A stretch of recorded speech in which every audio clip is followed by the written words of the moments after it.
Henry Lou abandoned me on the roadside to appease his lover. I was in a severe car accident, and just as I was about to die, I suddenly saw a barrage of comments floating across the night sky. The unforgettable first love is dead. And then it's the same old story of the stand-in stepping up and being repeatedly abused. The most pitiful one is Andrew. He still doesn't know that the person he's loved for so long was so close to him when she died. With the last bit of strength I had left, I dialed the number of my archenemy, Andrew.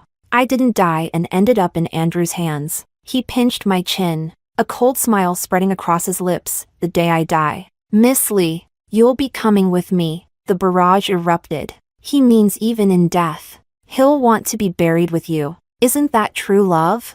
He's so deeply in love. What? Love? What love? He clearly wants me dead.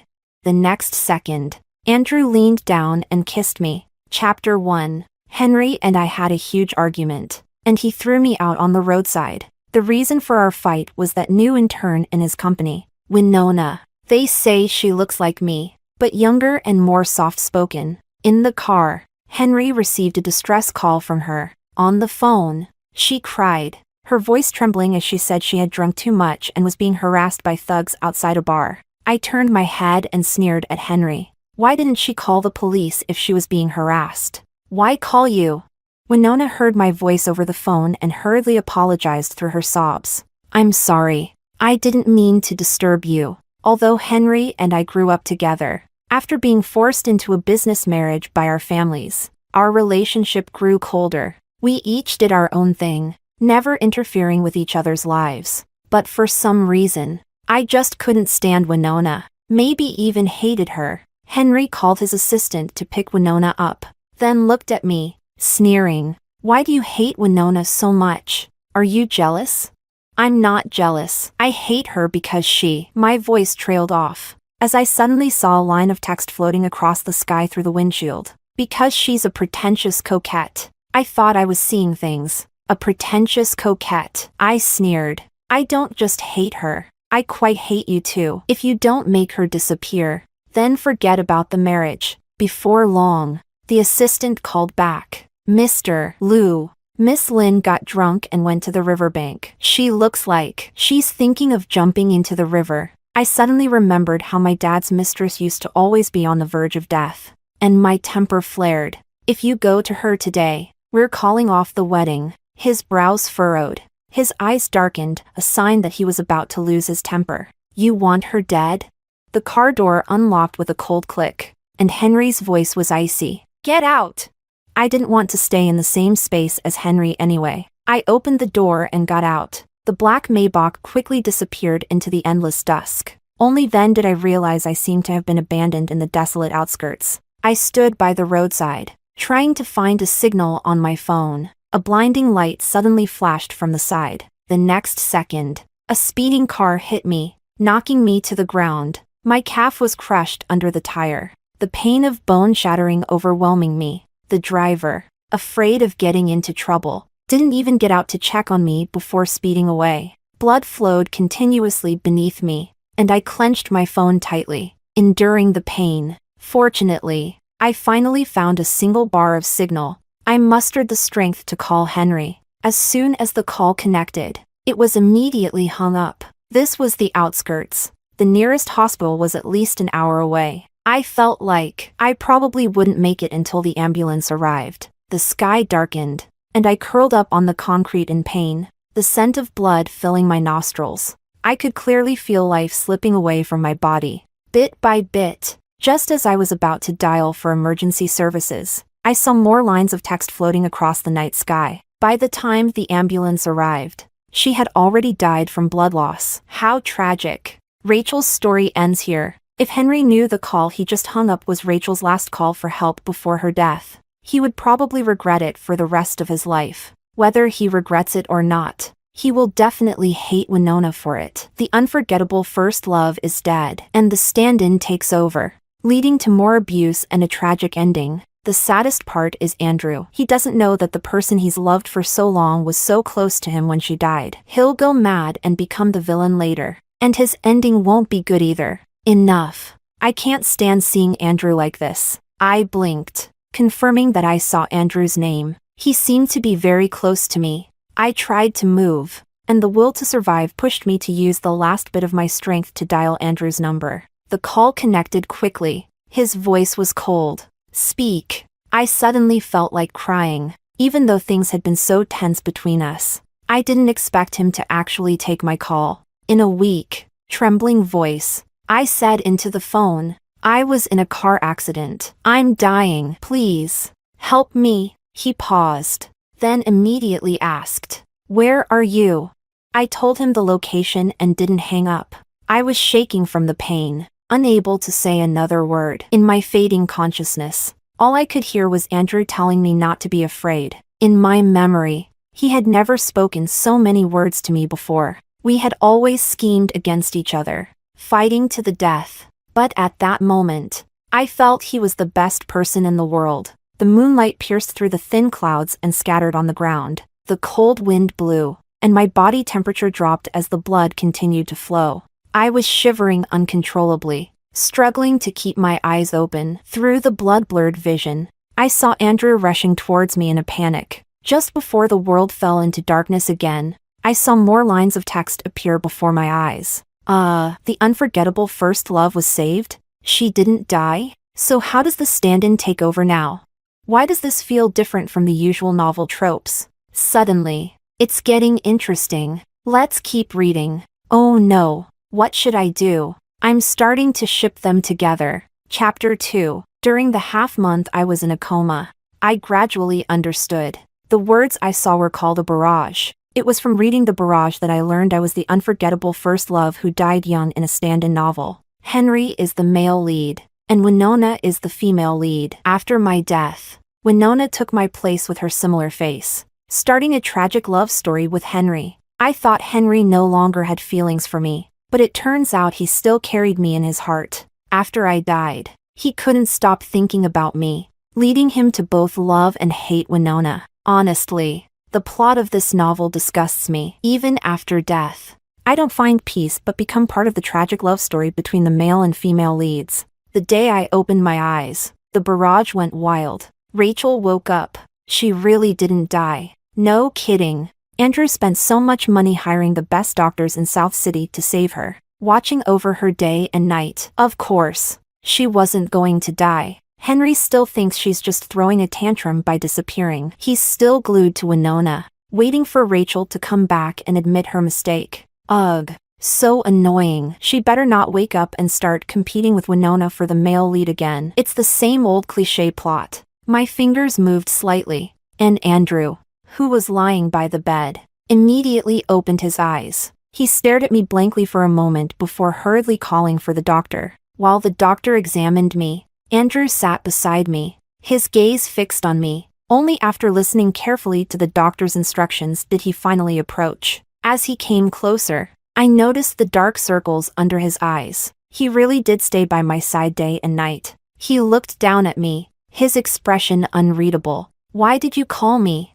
I didn't know how to explain, so I just rasped. I randomly dialed your number. Thank you for saving me." Andrew's dark eyes were cold, devoid of any warmth. "The doctor says you're fine now. Since you're awake, call your fiancé and have him come pick you up." Andrew. I called him softly. "Maybe we could be friends." His tall figure stood against the light, the shadows deepening beneath his brows. And he sneered. "Being friends with Miss Lee costs tens of billions." Andrew clawed his way up from the very bottom. He had no background, no way out, so his methods were ruthless. He was notorious in the business world for his cutthroat tactics. 3 years ago, he snatched 2 projects from Henry to get back at him. I deliberately approached Andrew. Surprisingly, he wasn't very guarded against me. I quickly teamed up with Henry to take away his most important business deal, causing him to lose billions. Those billions might not mean much to Mr. Chin now, but 3 years ago, it was a fatal blow that nearly ruined him. The last time we met, he grabbed my face and warned me harshly. "Miss Lee, the next time we meet, I'll kill you myself." But this time, not only did he not kill me, he saved my life. I watched his back as he walked away and sighed softly. He probably won't ever talk to me again. At that moment, a line of text floated before my eyes. Call him husband, and see if he talks to you. I froze for a moment, then unconsciously murmured, husband? Andrew stopped in his tracks at the doorway, his whole body tense. He really heard that. Seeing the barrage explode on the screen, my ears suddenly turned bright red, and I wanted to crawl into a hole. Andrew slowly turned around and asked me, did you hit your head?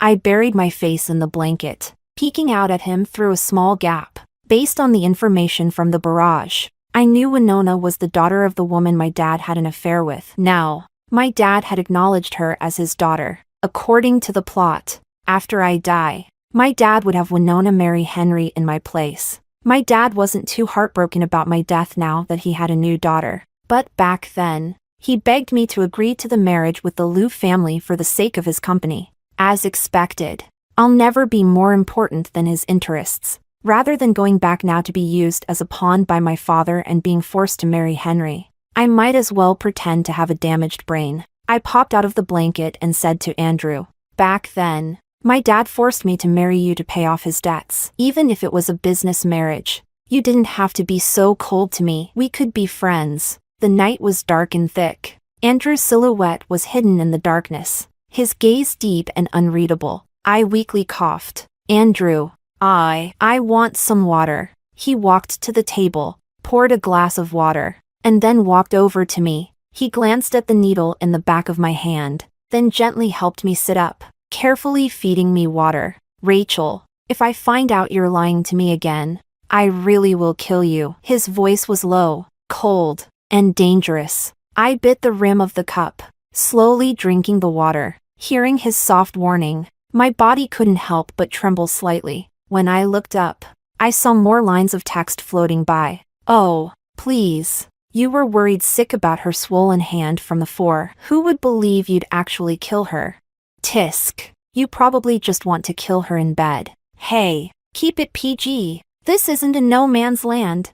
I suddenly choked on the water and started coughing. Andrew put down the glass and gently patted my back, chuckling softly. Take it slow. Your face is all red from coughing. Once I had calmed down, Andrew tucked the blanket around me and sat by the bed, feeling my forehead for a temperature. He then dialed his assistant. With his calloused fingers, he gently brushed away the strands of hair on my forehead, his deep black eyes carefully observing my expression. Did you just say your brain is broken? I shrank back under the blanket, too scared to say anything. Andrew's thin lips lost their faint trace of a smile as he spoke into the phone. Tomorrow, bring in the best neurologist to see if Mrs. Chen's brain is really damaged. Wait, what did he just say? Mrs. Chen, is he serious? Is this going to be one of those forced marriage plots? No wonder he's the crazy villain. This is getting intense.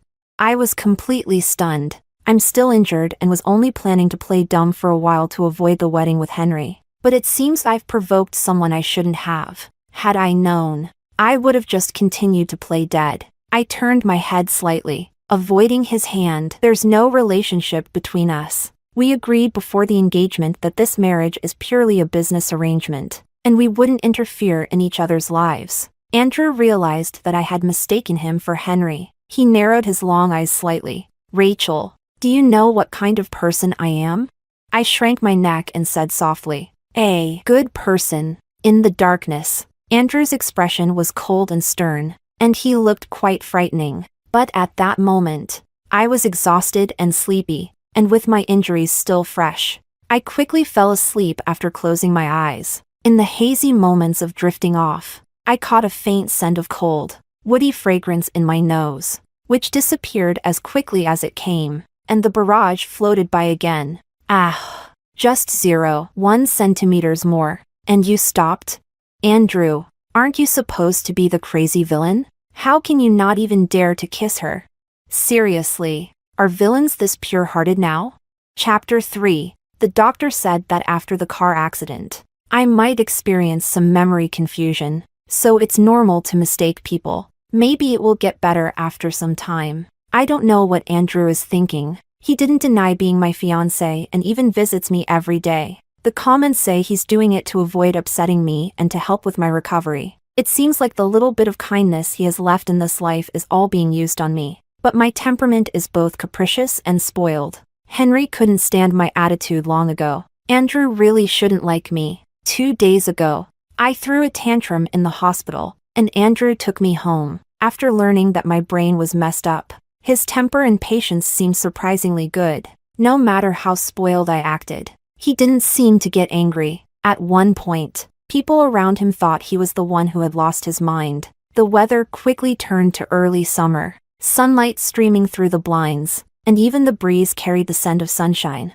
My leg had finally healed enough to walk around after receiving treatment. Andrew sat by my bed, slowly peeling an apple. The pale golden light shimmered on his tousled hair, and when he looked up, the sunlight just grazed his cold, dark eyes, giving an illusion of warmth. I stared blankly for a long time before snapping out of it and taking the apple from his hand. I took a bite and then threw it on the floor. Tasteless. Andrew's eyebrows slightly furrowed, a faint trace of impatience on his face. Sure enough, someone as spoiled as me would be intolerable to anyone. In the 2 months I was gone, even my father and Henry didn't care about me and never looked for me. It would be good for Andrew to wake up sooner and realize what kind of person I really am. Unexpectedly, he stood up, picked up the apple from the floor, rinsed it briefly with water from the kettle, and then bit into it, his dark eyes narrowing as he looked at me. His expression revealed a hint of danger. I immediately shrank back, whispering, "That apple, I've already bitten into it." Andrew's lips curled into a faint smile. Miss Lee has never gone hungry, so she doesn't know the value of food. This seemed to be the first time he had been angry with me in a long time. After finishing the apple, he quickly left for the office. He built his business from scratch and is busy every day. Over the past 2 months while I was recovering, although he visited me daily, we didn't spend much time together. Most of what I know about him comes from the comments. At that moment, another comment floated before my eyes. Andrew hates it when people waste food. If Rachel keeps acting like this, he'll end up hating her sooner or later.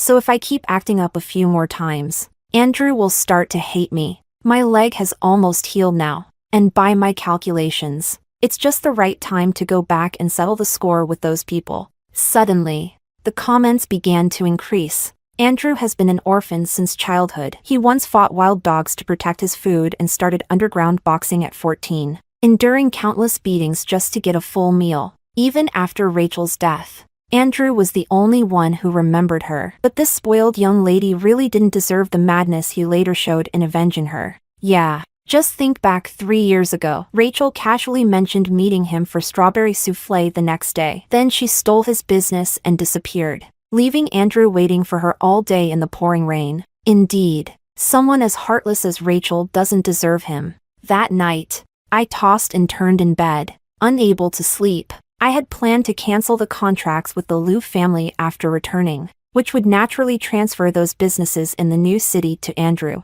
As long as the Li and Liu families don't join forces, Andrew would have no rivals in South City. How am I heartless?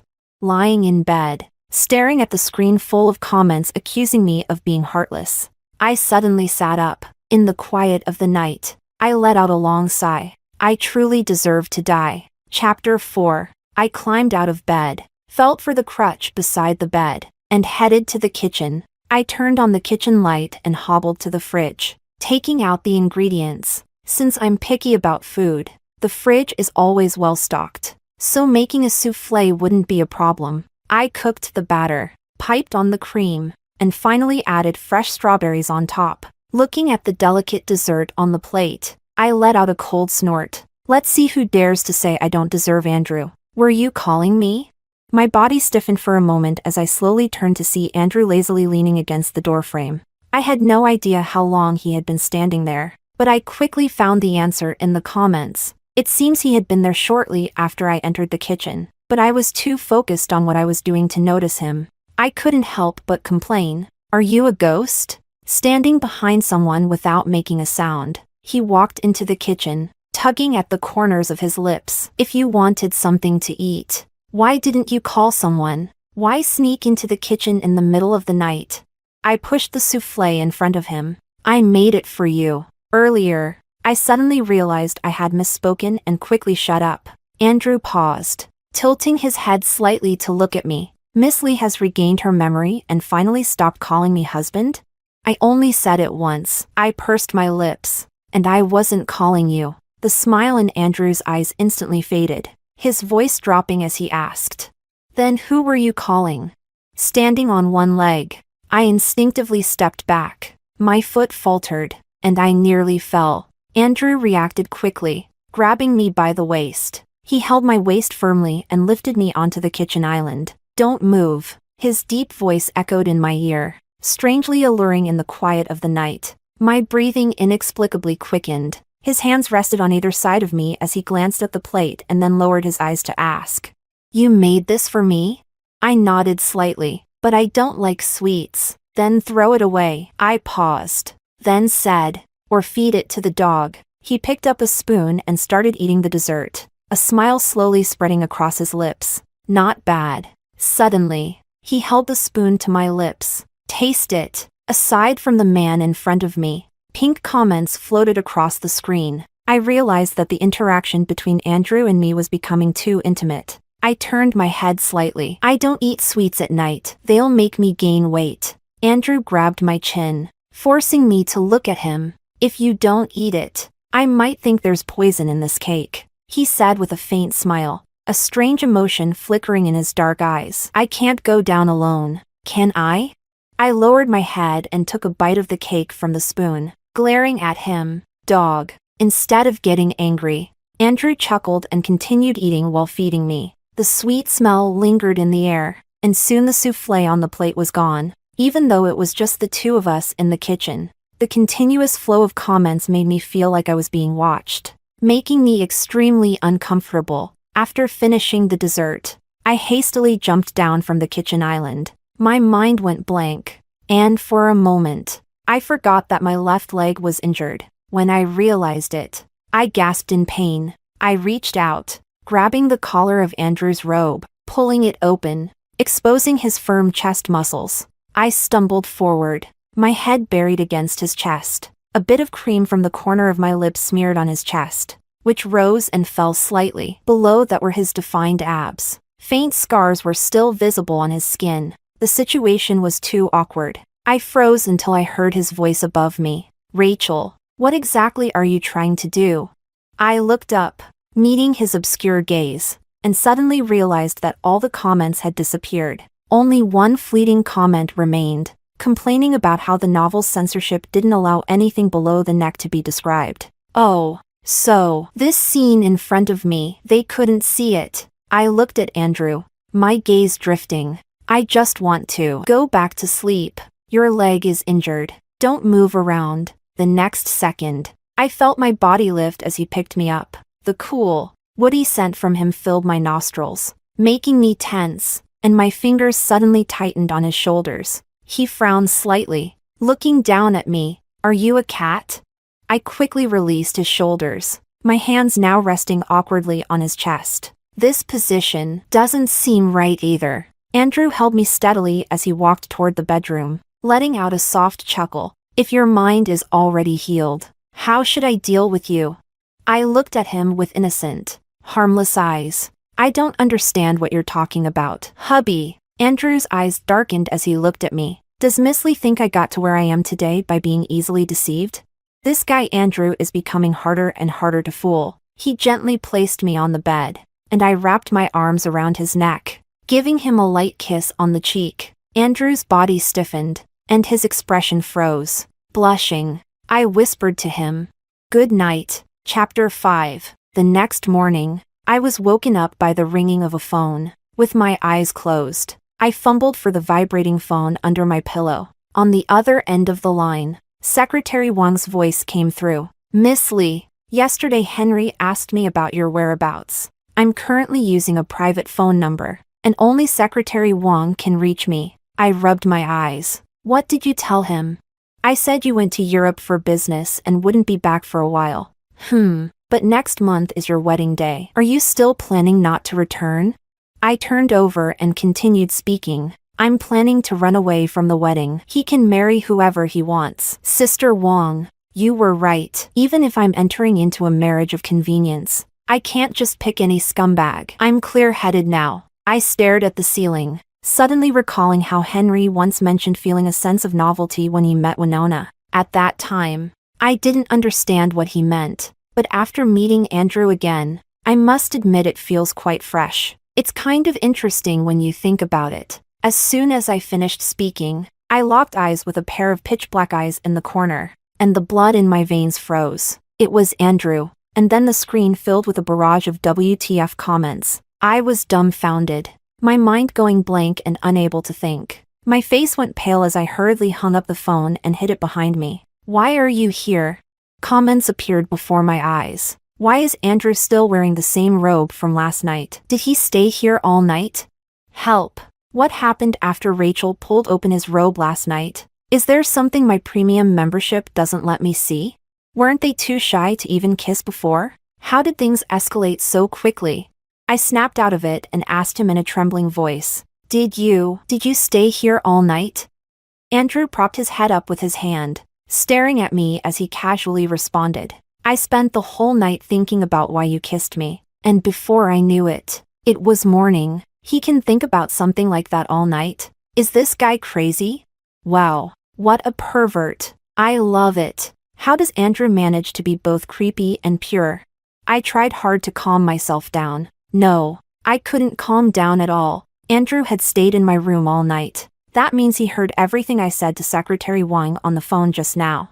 I'm really doomed now. Andrew stood up and slowly walked over to me, a cold smile spreading across his face. I didn't understand it at first, but after hearing your phone call just now, it all makes sense. He grabbed my wrist, looking down at me with a fierce tone. Rachel, so all this time, you've been playing me. The veins on his forehead bulged. He was genuinely angry. The force in his grip grew stronger, and for a moment, I felt like he was going to crush my wrist. I winced in pain and let out a soft groan. His expression softened slightly, and he immediately let go of me. I rubbed my wrist, too scared to meet his gaze, and quietly tried to explain. My brain seemed to have cleared up last night. Andrew let out a sarcastic laugh. So when you called me husband last night, you were fully aware?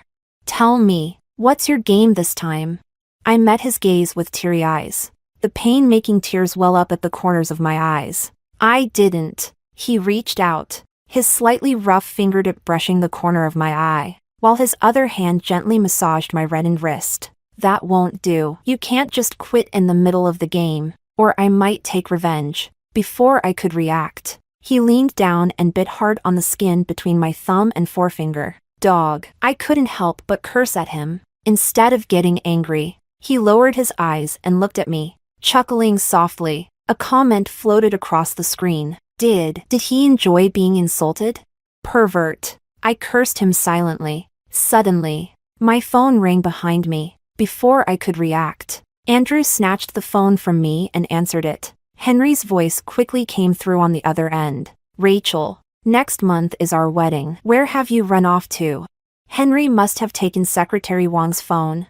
Andrew's expression darkened. I reached out to grab the phone from him, but he stepped back, and I ended up falling into his arms. He held onto my fingers, his palm radiating a warm heat that seeped into me. I mouthed the words to him. I don't want to marry him. Don't let him find me. Andrew paused for a moment, the ice in his dark eyes melting instantly. On the other end of the line, Henry started to threaten me. Rachel, I know you want to run away from the wedding. If you don't show up next week, I won't hesitate to replace you with another bride. You probably don't know this, but the Lee family doesn't just have one daughter. Even if you disappear, you won't be able to stop the marriage alliance between our families. Andrew squinted his eyes, lazily playing with my fingers as he spoke. Her brain's broken right now, so she won't be marrying you. Henry hesitated for a moment. Who are you? Why are you holding Rachel's phone? Where is she now? Andrew looked down at my panicked expression and chuckled. She's obviously in my hands. Andrew held me firmly in his arms, his actions both forceful and gentle. The cold, woody scent of him overwhelmed my senses, and I was too nervous to move. Rachel, Henry gritted his teeth, calling my name. But before he could say anything else, Andrew hung up the phone and tossed it aside. Andrew raised his hand, gently rubbing the top of my head, and asked in a low voice, "Do you want to get back at your fiancé?"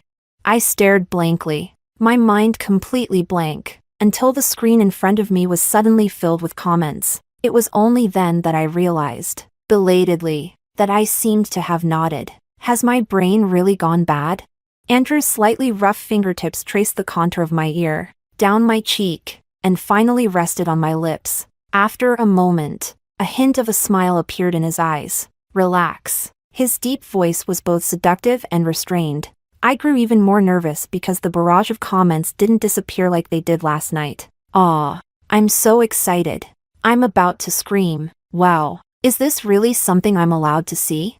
After a long day of work, this is exactly what I deserve." I closed my eyes tightly, then opened them again. No, I couldn't do it. Knowing there were people watching, I opened my mouth, about to say something, when there was a knock on the door. Andrew immediately let go of me. Then, his assistant pushed the door open and entered. "Boss Chin, there's a document that needs your urgent signature." Andrew took the document, his eyes lowering as he suppressed the desire in them. "That's it? It's over?"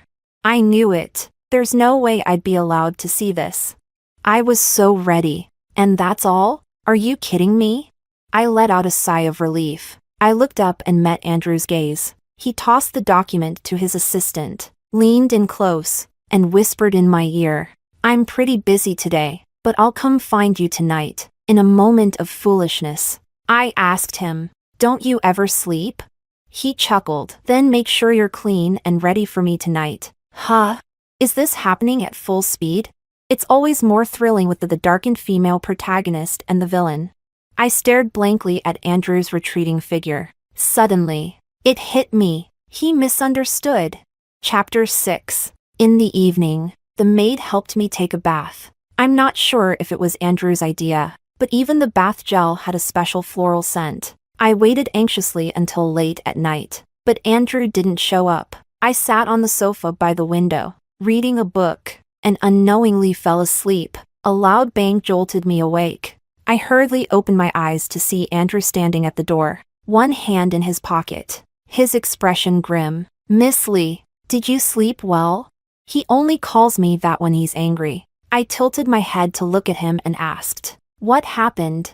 The bedside lamp cast a cold, heavy light on his eyes, and he just stood there, quietly staring at me for a long time. "I lost a deal today, just like 3 years ago, because of a leak of company secrets. This time it wasn't me." Miss Lee is quick to deny it. Andrew leaned in slightly, his hand gripping my wrist. "I saved your life, yet you still plot against me. Do you even have a heart?" His voice was icy, devoid of any warmth, and suddenly he pushed me down onto the sofa. His cold breath was close, and I stared at him with wide eyes. "Andrew, what are you trying to do?" He pinched my chin, a cold smile spreading on his lips. "You should know that I stepped on many people to get where I am today. If there comes a day when I lose everything, I'll die a horrible death. So when I die, I'll make sure you, Miss Lee, come with me." He means he wants to be buried with you, even in death. Isn't that true love? Aw, he really loves her so much. No, how is that love? He clearly wants to kill me. I blinked, and another comment floated across my vision. Another classic tragic romance trope in a novel. No one speaks up to clear the misunderstandings, and even if they like each other, they won't admit it. Yeah, why not just clear up the misunderstanding? I calmed down and looked up at him. "I already told you it wasn't me. You should really check for a mole in your company. Besides, I've started liking you now, so I won't hurt you anymore." The coldness in Andrew's eyes faded as he froze. Wait, did she actually just speak up? Ha, what good will that do? In novels, even if the heroine defends herself with all her might, the hero never believes her. But they're not the main characters. Andrew stared at me, a faint smile suddenly lifting the corners of his lips. "Rachel, even if you're lying to me this time, I'll accept it." Then, with sudden excitement, he leaned down and bit my earlobe. "Aw, this is pure love." Who can follow this wild plot? Dog. I began to insult him, but he silenced me with a fierce kiss. The light around me dimmed, the chaotic words disappeared, and I was enveloped in his towering shadow. Outside the window, the night was boundlessly quiet. All I could hear were our breaths and the erratic beats of our hearts. Andrew's hand pressed against the back of my head while his other hand grasped my fingers. Our palms overlapped. Our fingers interlocked tightly, the floral scent wafting in from the terrace mixed with the woody fragrance of Andrew's cologne, overwhelming all my senses. The steady rhythm of his breathing grew heavier, gradually stealing my breath until I was gasping for air. Just when I thought I might suffocate, he finally released me. He raised his hand, wiping the light smear of blood from his lips, and smiled at me. You can bite too, just like me. His husky voice carried a seductive undertone in the stillness of the night. Then, as if remembering something, he narrowed his eyes at me. Almost forgot. You've been waiting for me to sleep. As soon as I realized what he meant, he scooped me up and tossed me onto the soft bed. The next second, he tightened his grip around my waist, pulling me into his arms, and whispered softly, "Sleep." I looked up at him in a daze. He pinched my waist lightly. Your leg hasn't healed yet. I'm not a beast. What? Disappointed? I didn't dare speak, hurriedly closing my eyes. Chapter 7. Andrew might indeed be a hopeless romantic, but his mind is certainly not broken. He took my phone and began investigating the leak. It didn't take long for him to uncover the traitor, one of his trusted aides who had been bribed by the Liu family. On the day I was cleared of suspicion, he returned my phone to me. As soon as I turned it on, countless missed calls and messages flooded in, all from Henry. As the wedding day approached, he was genuinely starting to panic. Andrew's voice held a hint of apology. "Sorry, I misunderstood you." I stared at the messages on my phone, not even bothering to look up.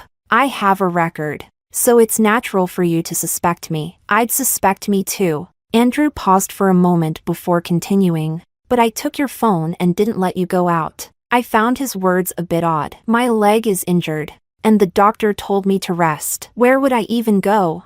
A soft laugh came from above, Andrew's voice uncharacteristically gentle. "Then let me do something for you." I suddenly looked up, catching sight of the comments floating past. "Are you two really this reasonable?" Meanwhile, Henry called out Rachel's name in his sleep, and Winona heard it, leading to an 18-chapter-long argument.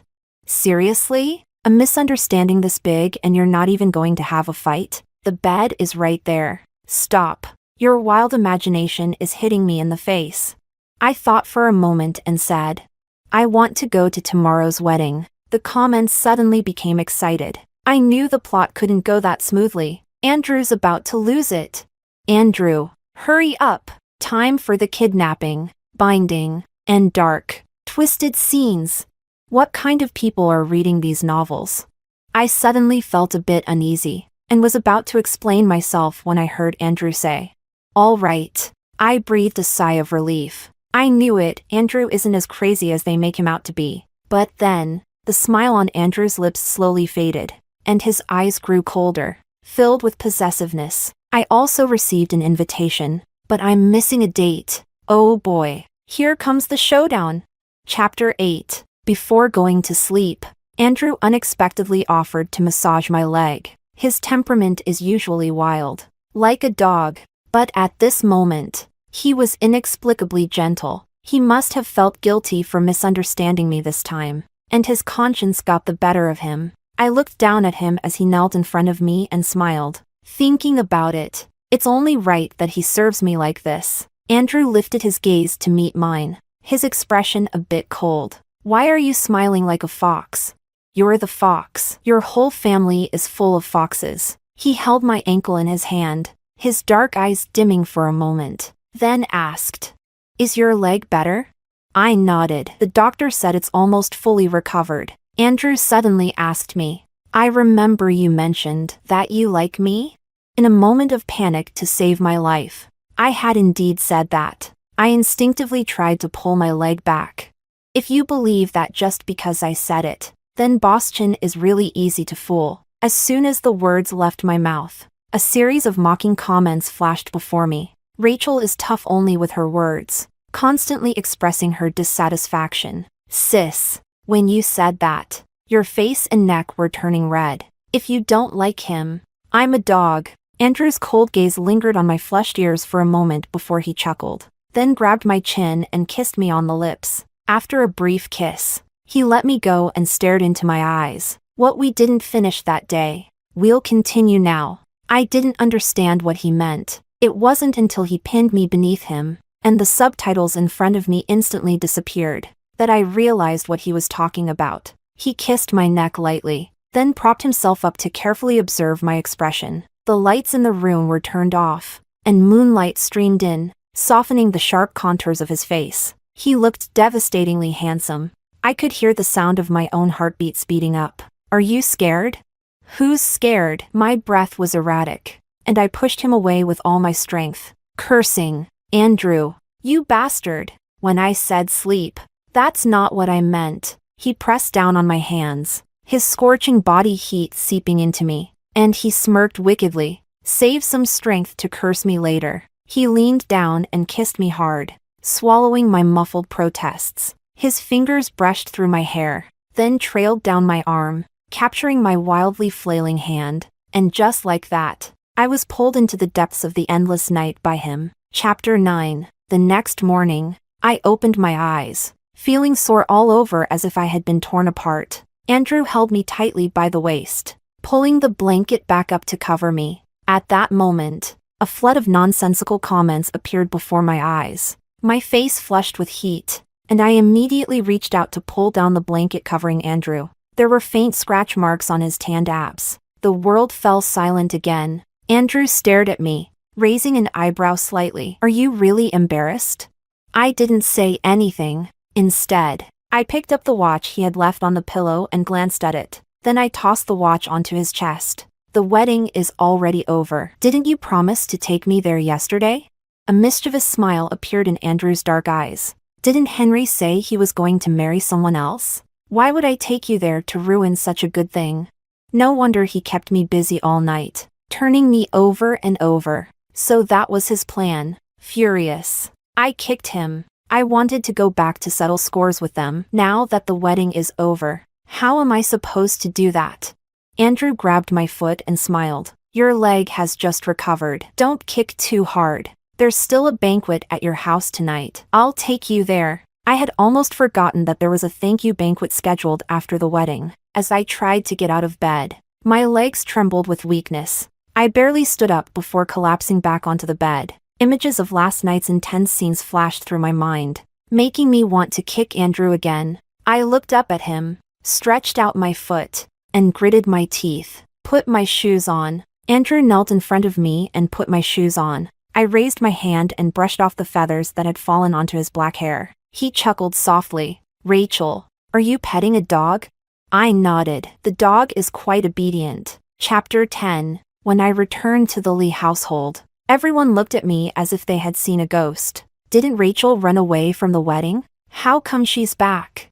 Why? Obviously, she regrets it. Too bad Henry is already married to Winona. Even if she regrets it, it's too late now. Henry downed the wine in his glass and caught sight of me. For a moment, he was stunned. He stumbled through the crowd, nearly tripping over his own feet, and stood before me. Rachel, what do you mean by showing up now? Do you regret it? If you just soften up and apologize, I'll divorce her and marry you right away. I've always had feelings for you. I only got together with Winona to make you jealous. It seems he's had quite a bit to drink tonight. He's even spilling his true feelings. I only realized this from the comments floating by. Even though he married Winona, I'm still the unforgettable first love in his heart. But he seems to have forgotten. I'm not only not that good, but also quite bad. I raised my glass to him and smiled faintly. I don't mean anything else by it. I just came to wish you well. I hope you and Winona have a long and happy life together. Henry looked at me with a hint of deep emotion. That's not what you really mean, is it?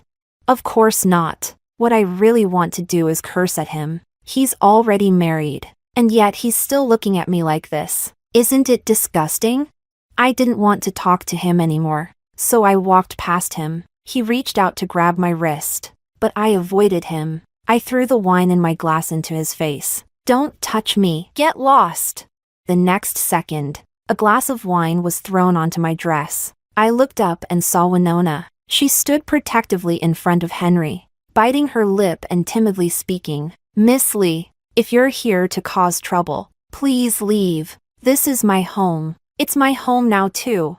Of course, as the female lead of the novel, she says such shameless things with such a determined face. It really makes me look like the villainess trying to ruin their relationship. I sneered and looked at Winona. "Then let's see if you can stay." With that, I pushed through the crowd and went upstairs. Back in my room, I picked out a dress from the closet. After changing into it, the comments floated before me again. I'm probably the villainess they're talking about, constantly making trouble and ultimately meeting a bad end. If I want to change my fate, I should try to please Henry and become sisters with Winona. How ridiculous. It's more disgusting to think about doing that than to just play the role of the villainess for the rest of my life, regardless of the consequences. Suddenly, I struggled to zip up the back of my dress. I cursed under my breath. Damn Andrew, knowing my leg is injured and I can't exercise, yet forcing me to eat so much every day, making me gain weight. The sound of the door opening came from behind me, and the zipper was tugged upward. I thought it was Aunt Lou and took a deep breath, saying, "Pull harder." A soft laugh came from behind me. "What's this?" Was Miss Lee not satisfied with last night's service? The zipper was pulled back down. Gentle kisses fell on my back, warm breath brushing against the side of my neck. The comments before me disappeared. My expression stiffened, and I turned my head to see Andrew. "How did you get up here? There are so many people outside." I climbed the wall. No one saw. How can Boston say something so shameless with such ease?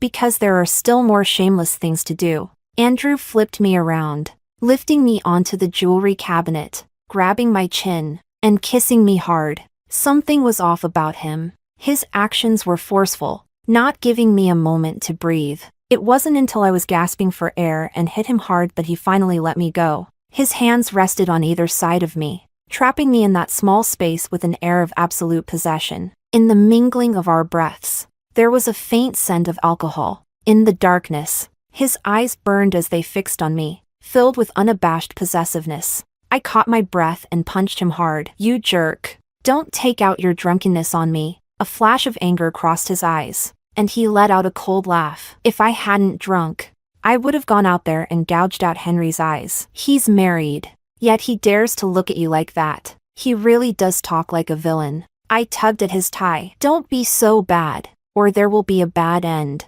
"What bad end?" "You'll die a terrible death." He slowly took off his watch, smiling at me.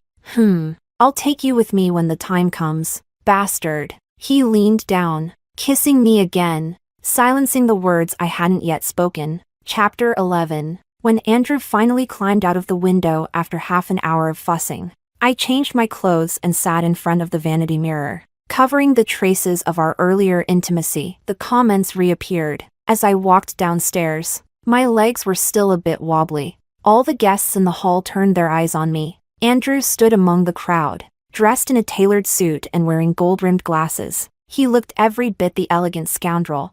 I quickly averted my gaze and, as I stepped down the last stair, my father suddenly stepped in front of me. "What do you mean by showing up now? What? Are you here to sabotage the marriage alliance between the Liu and Lee families?" I looked at him coldly. "I've been gone for so long, and you never bothered to look for me. During that time, you even recognized a new daughter and arranged for her to marry Henry, making the Lee family the laughingstock of all South City." As soon as I finished speaking, a sharp smack rang out. My father slapped me in front of everyone. My head tilted to the side, and I tasted a faint hint of blood in my mouth. The room fell silent. Andrew's expression darkened, but before he could react, I stopped him with a glance. My father pointed his finger at me, shouting, "You ungrateful daughter, get out of my sight." I had always been obedient and had never defied him in public like this. "This is my home, and not only that," I sneered. "From now on, Lee Corporation belongs to Rachel." Secretary Wang hurried to my side, handing me a document. I signed it and threw the document in front of my father. You always said that Lee Corporation was your life's work. So for years, I didn't compete with you, letting you keep your position, but you seem to have forgotten that Lee Corporation was built by my mother and you together. It was never just yours. You probably don't know this, but before she passed away, my mother acquired a large number of Lee Corporation shares and secretly left them to me. So now, I hold the most shares in Lee Corporation. I'm planning to call a board meeting tomorrow. Make sure you attend. My father stared at the document, dumbfounded. My gaze shifted to the middle-aged woman in a cheap house standing behind him. She was Winona's mother, my father's first love whom he couldn't forget even after marriage. If I had really died in that car accident, everything that belonged to my mother and me would have fallen into her and Winona's hands. The thought was laughable. I walked past my father and stood in front of Henry's parents. Once I'm in charge of Lee Corporation, our collaboration with the Liu family will be terminated. It must have been hard for you to put on such a grand show of switching brides today. Liu's father turned pale with anger. Not working with the Liu family? Who in South City would do business with you? I would. Andrew's voice suddenly cut in. Liu's father glanced at my unchanged expression and laughed bitterly. Everyone in South City knows Andrew is a ruthless bastard. Are you sure you want to give up the Liu family to work with him? If you're willing, today's wedding can be annulled. I can still bring you into the Liu family. I smiled. There's a reason the Liu family's business is bigger than the Lee family's, because you can say things like that. Chairman Liu. Andrew slowly walked over to me, tilting his head and asking, Miss Lee doesn't find that dirty? I was taken aback. Andrew smirked coldly. Since Miss Lee doesn't have the habit of picking up trash, why stay here? I nearly burst out laughing. Andrew's sharp tongue was truly something. Throughout all this, Henry had been staring at me intensely. He seemed to be mumbling something to himself. It wasn't until I saw the comments that I realized he was saying I would never find someone who loved me as much as he did, and that if I insisted on stepping into a pit of fire, he would no longer care about me. No wonder Winona, who stood beside him, was crying with anger. Without sparing Henry another glance, I followed Andrew out. Just as we stepped outside, my high heel twisted beneath me. A sharp pain shot through my ankle. I looked at Andrew's back and couldn't help but mutter, "Why are you walking so fast?" Andrew heard my complaint and stopped, turning to look at me. The next second, he squatted down in front of me. "I'll carry you." Everyone inside the hall was stunned. I only realized from the comments that what shocked them wasn't the closeness between Andrew and me. After all, relationships in our circle have always been messy. What shocked them was that someone like Andrew would actually listen to me. I stared at the man crouched in front of me, also a bit dazed. "What are you doing?" Andrew smiled. "Miss, how long do you want me to stay like this? Get on." I pressed my lips together and climbed onto Andrew's back, letting him carry me away. Chapter 12. Andrew carried me, his footsteps steady as he walked towards the parked car, the dappled moonlight casting shadows on the ground. In the quiet of the night, he suddenly spoke. "By the way, I have some good news. They found the person who hit you with the car. He got into a car accident while speeding." "Is he dead?" "No." "Then what's so good about that?" "He crashed into a cliff while being chased. Now he's worse off than dead. If he survives, he'll probably spend the rest of his life in prison." I know Andrew's character well. An eye for an eye, a tooth for a tooth. This accident likely wasn't just an accident. I tightened my arms around his neck and spoke softly. "If I had a personality like yours, would I not have been bullied?" He paused for a moment. "You're fine just the way you are. Let me handle these things." I lowered my head slightly, and a tear rolled down onto the back of his neck. Andrew gently placed me in the passenger seat and removed his glasses. His warm palm softly touched my slightly swollen cheek. "Does it still hurt?" I sniffled. "You've done so much for me. But I haven't done anything for you. What right do I have?" "Well then," his knuckles brushed lightly against my cheek as he said, "make me a few more meals. I really like them." I nodded, stunned. Andrew started the car. Since I'd been in an accident before, he always drove with great care. The ride was silent, with nothing but the quiet night around us. Only the flood of comments scrolled past my vision. Did Andrew want Rachel to marry him just now? Why didn't he say anything? Probably afraid of being rejected. Yeah, he knows Rachel might just be using him right now, and he's aware he's falling for her. Despite it all, this is pure, hopeless romanticism, and I'm obsessed. In the close, quiet space, I could hear the sound of my heart beating faster and faster. Chapter 13. To be honest, I still haven't figured out what exactly my relationship with Andrew is. In the business world, we went from being sworn enemies to partners in a flash. And not just any partners, but ones with a lot of trust. The contract I had Secretary Wang send over was meticulously reviewed by Andrew's deputy, Vice President Lee, who had the lawyers go over every word, afraid that I might have set some kind of trap. But Andrew just took the contract from the lawyer's hand and signed it without even looking. Vice President Lee stomped his foot in frustration. You didn't even read it. What if that woman tricked you again? Andrew's lips curled into a slight smile. Then I deserve it. He said this just as I was standing nearby, and I overheard Vice President Lee badmouthing me, which made me feel a bit awkward. Andrew threw the contract to his assistant and looked coldly at Vice President Lee. Say one more word, and I'll have you transferred to Antarctica tomorrow. After that, he walked over to me, his tone turning gentle. Let's go grab some dinner. I got into his car, pulled out a copy of the contract from my bag, and started explaining the terms to him. He didn't seem to be listening very intently, glancing at an old alleyway in the distance, and then suddenly asked me, I remember you mentioned you're a bit of a germaphobe. Yeah, a little. Then we should probably stick to our usual restaurant. Suddenly, a comment floated across my vision. Andrew probably wants to take Rachel to the street food stalls he used to go to. But a place like that would definitely put off a lady like her. I pressed my lips together. I'm tired of the usual. Why don't you take me to a place you like?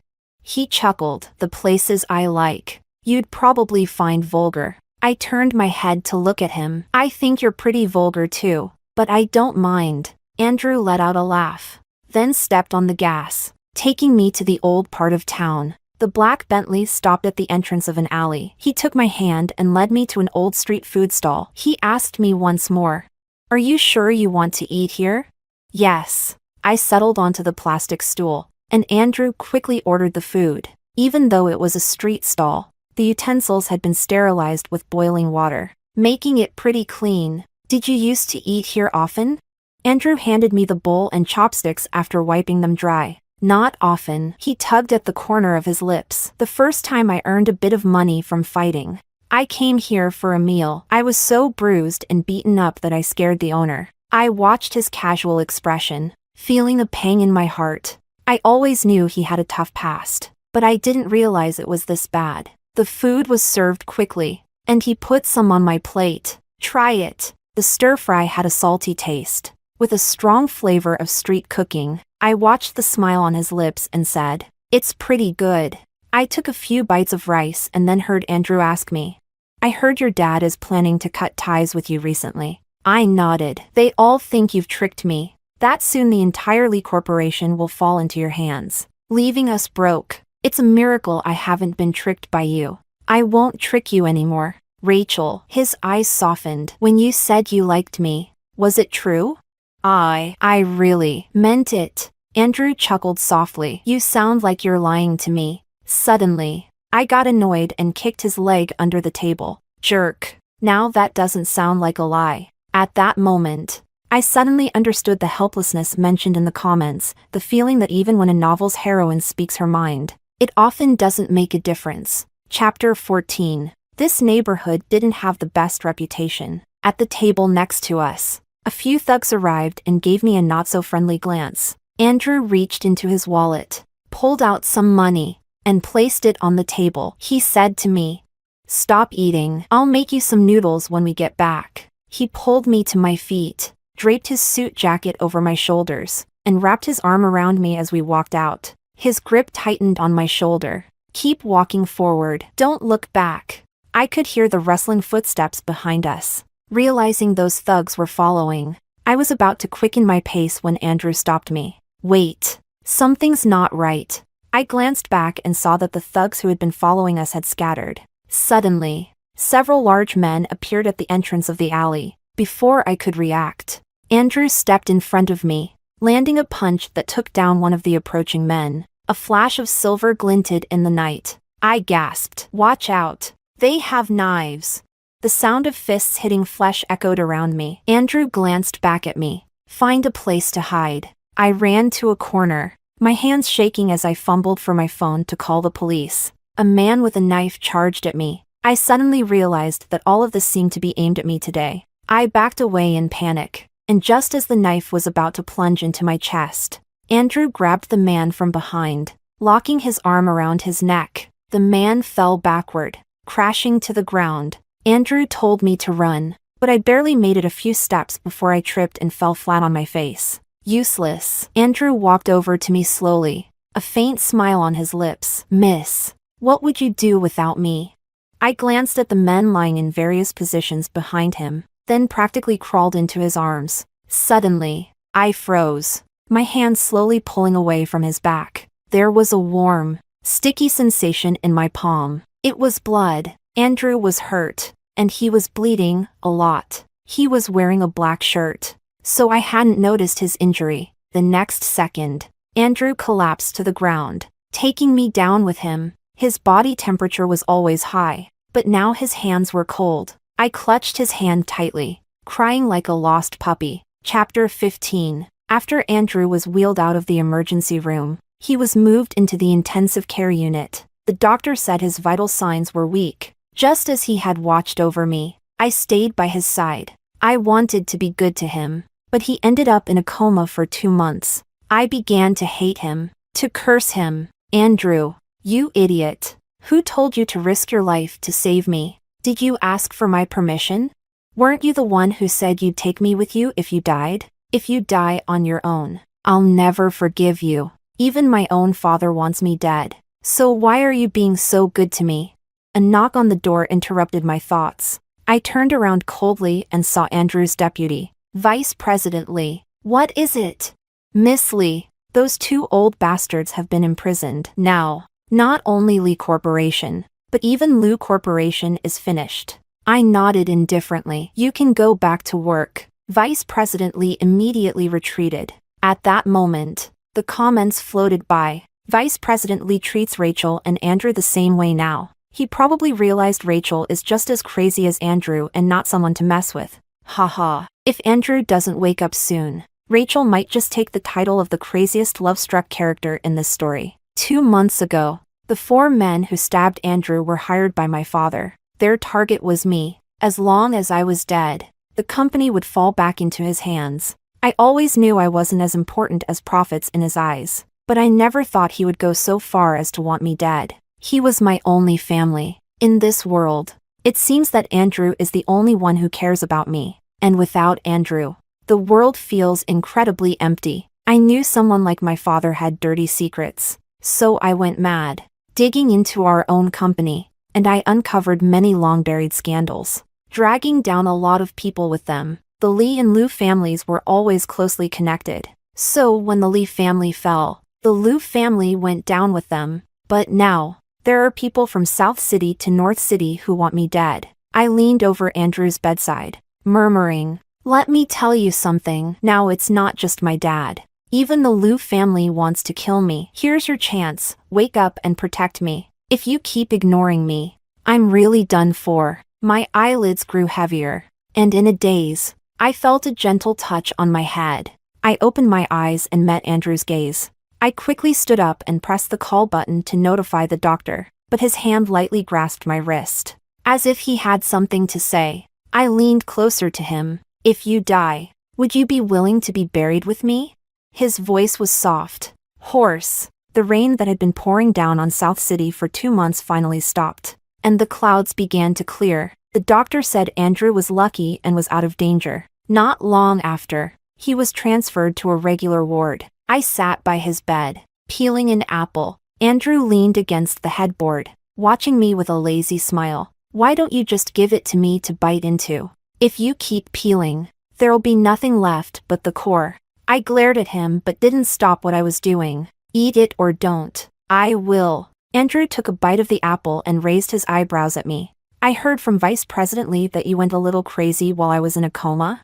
I tugged at the corner of my mouth. I went nuts avenging you and ended up losing Lee Corporation. Now I have nothing, so you need to get better quickly, work hard, and make money to pay me back. Andrew chuckled. I'm still a patient. And you want me to work? Do you have no conscience?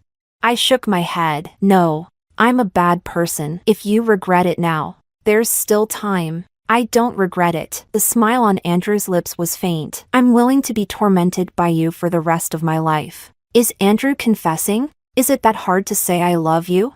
The world of villains is always incomprehensible, but it doesn't make it any less enjoyable to watch. Chapter 16. After the Liu family went bankrupt, Henry took what little was left and fled to a foreign country to start over.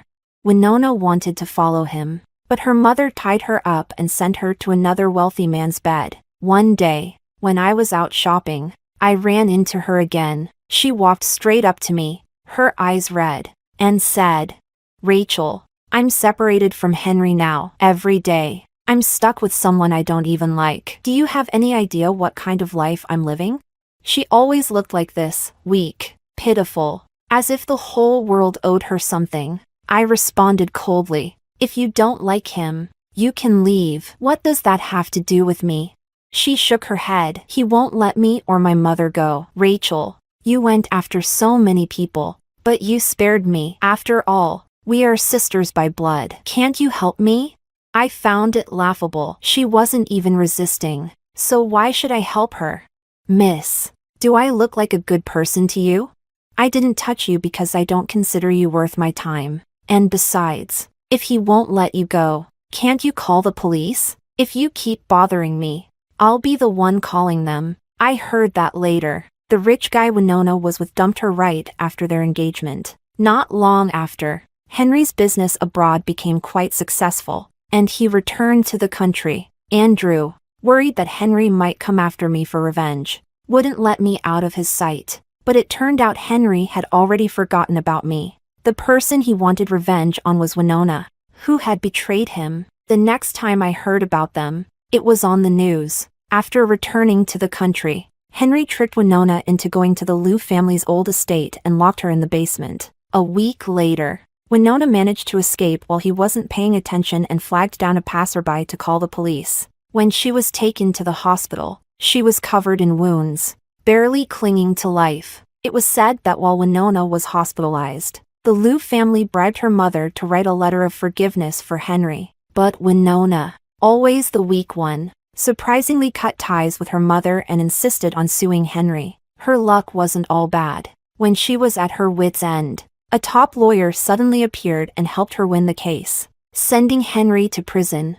I was lazily leaning against Andrew's chest, watching TV. He glanced down at me, chuckling, his chest vibrating slightly. "Miss, you sure love tearing my clothes off. Do you have a special fetish or something?"